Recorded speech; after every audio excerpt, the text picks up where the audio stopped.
There's a lot going on. This scene is cacophonous. It is almost too much, and this crowd is too loud with their shouts of Hosanna. So let's slow down. Let's be careful. Let's look and see. The first thing, Jerusalem is the capital of a territory that is under occupation. It's been under occupation for a long time. Different empires have paraded through claiming to own this space, claiming to rule over it, to different degrees, at different times, in different ways. But right now, it is the Romans. It is their soldiers who are in the streets. It is their taxes that the people have to pay. It is their emperor's face that is on the coins with which those taxes are paid. It is their governor who tells the people what to do and how to live. It is the Romans who have even encroached on the sanctity of the temple. And the people remember. The people have heard stories about when they were free, about when there was no empire ruling over them, about when they had their own country, their own land of milk and honey, their own lives that they could lead without being told by some emperor in Rome what to do. Second thing, it is almost Passover, that time when the people remember that once they were slaves in Egypt. Slaves in a different empire, living in a foreign land as aliens. And they remember that when they cried out, their God heard them. God heard the cries of the afflicted. And God raised up a hero. And God afflicted the comfortable who ruled over them. Sent plagues, sent disasters, and had that hero lead the people out of Egypt into the wilderness and to this land of milk and honey, where they were to be free, worshiping God as God told them to worship, serving God as God told them to serve. And there are more than a few who are thinking that could happen again. God might just raise up a hero. God just might raise up a savior. God just might raise up a leader who can overthrow these Romans and free them, so that they can live again as God has called them to live. And the people know this, and the Romans know this. And in this moment, on this day, right now, right here, there is a powder keg. And all it will take is a spark. Third thing, Jesus knows exactly what he is doing. There is a prophecy. There is a prophecy about a Messiah, a prophecy about a Christ, a prophecy about an anointed one who will ride into Jerusalem on the back of a donkey.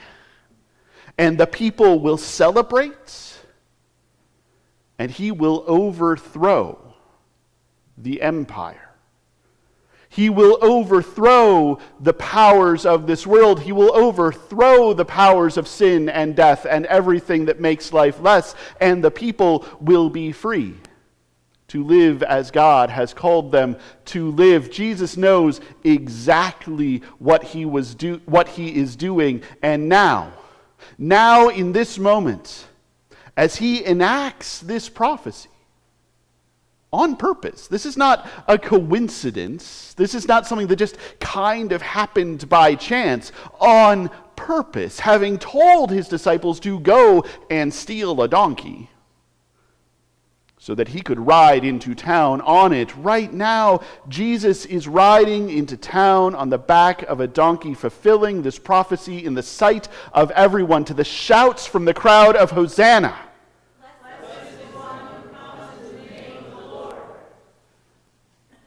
And it could go either way. Look, I don't for a moment believe that Jesus came into the world simply to die. That cheapens everything that he did. He lived. He taught. He healed. He preached. He ate with people. He drank with people. With Pharisees and with tax collectors, with saints and with sinners. He built a community. I have to believe that there is the possibility that that could have continued. That Jesus could have led the people. If only... If only the people had been able to listen, if only the people had the courage to stand up to that empire, if only the people had the bravery required to stand up to the powers of sin and death and everything that makes life less. And I'm going to be honest, that's a big ask, that's a heavy lift, that is a hard thing to do. So Jesus has to know, as he rides into Jerusalem on the back of a donkey to the shouts of Hosanna,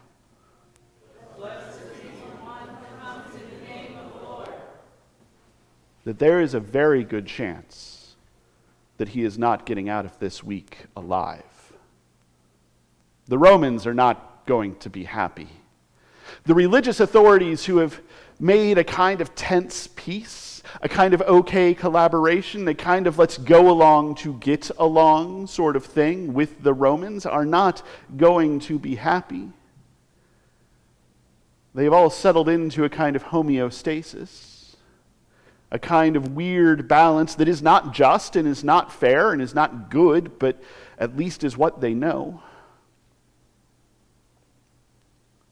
Jesus has to know that as he rides into Jerusalem on the back of a donkey, as he enacts this prophecy, and as he starts preaching here, in this locus of power, the wrong people are going to get upset. Things are going to turn. That crowd that shouted Hosanna might not be there later. That the length between the shout of Hosanna and the saying, blessed is the one who comes in the name of the Lord, might start to get a little longer, a little harder. That folks might start looking at Jesus and saying, I don't know if I want to be associated quite so strongly with him. Things are, after all, not going great. Maybe it would be safer if I kept my mouth shut. Maybe it would be safer if I whispered. Maybe it would be safer if I were quiet. Because then at least I won't end up in front of Pilate. At least then I won't end up carrying a cross. At least then I won't end up hung on a cross. At least I won't end up in a tomb. We are entering Holy Week. Holy Week starts with Palm Sunday, this day when we celebrate, when we wave palms, when we shout Hosanna. when we celebrate the triumphant entry of our Savior.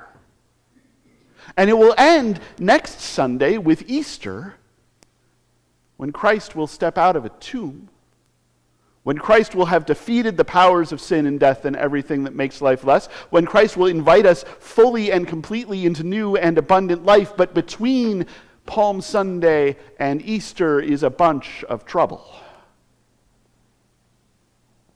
And Jesus knows, he has to know, that while there is a chance that everything could be okay, there is a strong possibility that trouble is going to find him, that trouble is going to get him. Let's make that harder, shall we? Jesus' call to us, Christ's call to us, is to not be satisfied with Palm Sunday and shouts of Hosanna,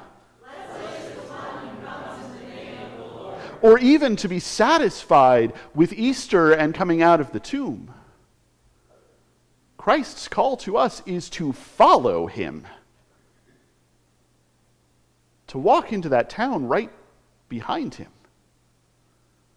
to march through Jerusalem with him, to afflict the comfortable as he does, to comfort the afflicted as he does, to take the risks as he does for those who need risks taken for them. And let's be honest, our shouts of Hosanna are kind of hollow if we don't do that. If we don't walk that road. If we don't find that trouble. If we don't make good trouble. If we don't stand up for those who need someone to stand up for them. If we don't speak up for those who need someone to speak up for them. If we don't go into temples and throw tables over. If we don't do the work of following Christ. That is what we are called to. And it is hard. It is dangerous. There is a very real chance that we will not get out of this alive. It is a hard road we are asked to walk down. But there is this.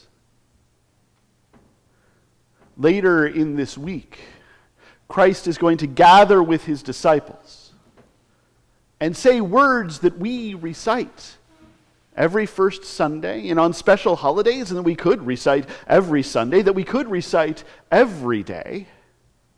This is my body, broken for you. Eat of it in remembrance of me. This is the new covenant in my blood poured out for you.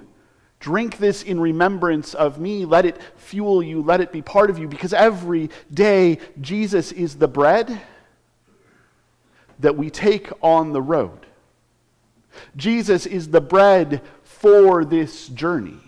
Jesus is the one who feeds us as we follow him, even when we follow him into trouble.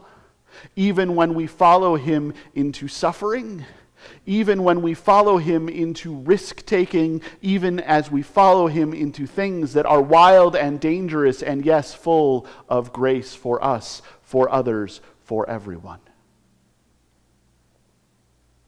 And we do that in confidence. Not in quiet confidence, in the kind of confidence where we stand and we shout, Hosanna.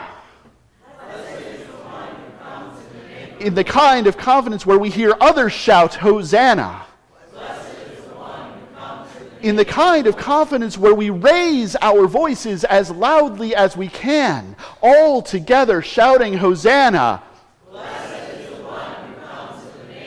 So that everyone can hear, so that everyone can join in, so that everyone can be part of this thing. We do this in confidence because we are confident that at the end, On the other side of all of this suffering, on the other side of all of this trouble, on the other side of all of this danger, is an empty tomb. It may at times look like we are not going to get out of this alive. It may at times seem like we have to go through crosses and graves, and indeed we may have to. But the promise at the end is life, abundant life, real, true life, the kind of life you get to lead when the empire has been defeated, when the powers of sin and death and everything that makes life less are no more, when we can live as God has been calling us to live since the beginning, in a reign of love that fills all of the earth and more. So let us shout with confidence, Hosanna! Blessed is the one who comes in the name of the Lord. Let us live with confidence as followers of Christ. Let us go with confidence to fill this world with love, no matter what that might bring in the short term, knowing that for eternity, we and everyone and everything will end abiding in God, living lives of love. And that will be a wonderful thing. That is good news.